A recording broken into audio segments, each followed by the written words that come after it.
Good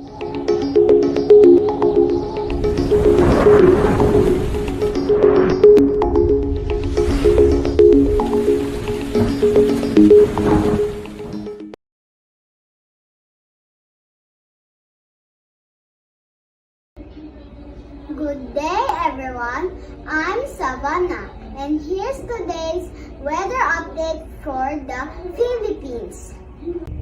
It's a hot day and sunny day for most parts of the country. Temperature will go up to 33 degrees Celsius. So, don't forget to drink lots of water and stay in the shade when playing outside. But in some areas, we might see a few clouds and even some rain in the afternoon or evening, so it's always a good idea to bring an umbrella just in case.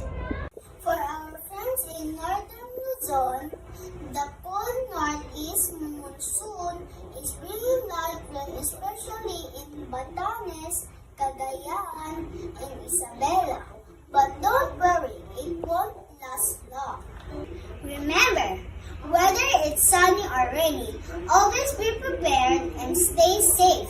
That's today's weather update. This is Savannah Blair, Zika Arang reporting.